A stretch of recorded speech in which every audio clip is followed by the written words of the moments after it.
are you somebody in high school or college looking to start your business from ground zero and you have a tiny budget, then this video is for you. I want to let you know before I start that I'm going to be teaching you what service to choose, how to choose that service, how to align the equipment with that service, and then how to market your service. I do all this and I teach all this in my one-on-one mentorship program. I want to let you know for the month of June that it's a totally free program if you hit my link down in the description below. It's just that link and it's going to take you to an interview with me. This has been Isaac Bjork. Let's get started. The reason why I discuss service before equipment and marketing, because we need to align our service with the community.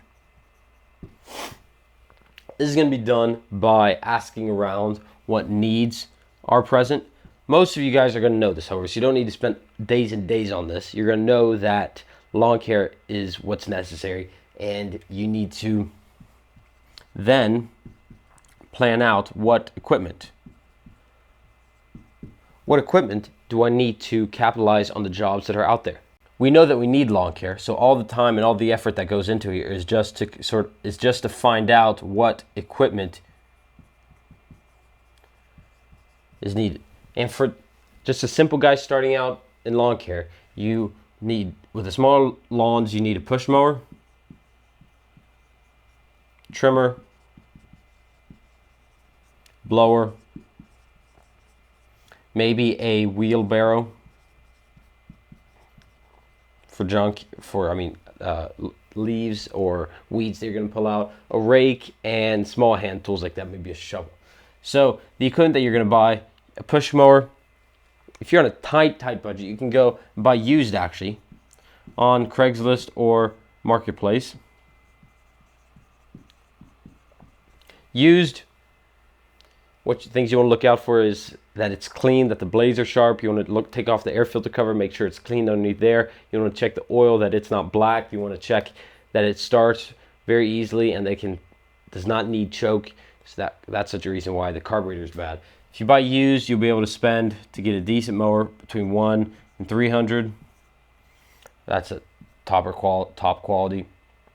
New, you'll spend between $400 and $600. If you're on a tight budget, you can go with used. In terms of trimmer, again, all these options are available used. You can buy them used. However, I'm not going to recommend those because it's much harder for me to recommend, okay, buy this mower used. That's very rare for you to find that exact mower used. Trimmer, I recommend Echo. I recommend SRM 2620. Blower, I recommend Echo as well, a PB 2620. And then rakes and wheelbarrows, those are generic brand that you can probably find as a package used. Your push mower, we already went over. Your trimmer, that's going to cost about $300. Blower, around $250 to $275. And maybe your wheelbarrow is going to cost, and the rake's going to cost you $150. So at this point, you have spent just over $1,000 to get started with the equipment. However, the beautiful part about this is that you did not go out and spend the money on the equipment without knowing what needs are. You already now know that people are going to need your services as soon as you start offering them. Now's the time to start marketing yourself. If you're in high school or college, I would recommend you don't want to go commercial. You don't have the credibility for that, you don't have the experience, and oftentimes those lawns are much bigger. So you're going to stick with residential.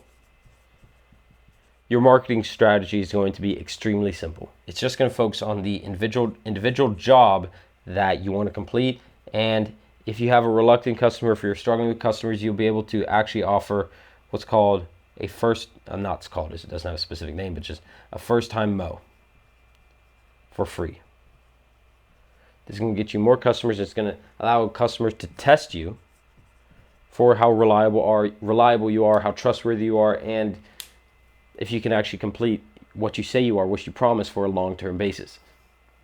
In terms of stand out to your competitors, at this starting level, you really just have to do the basics. You have to be reliable. You have to be trustworthy. You have to show that and conduct yourself in a way that shows that you can perform on the service that you've promised and in a timely manner.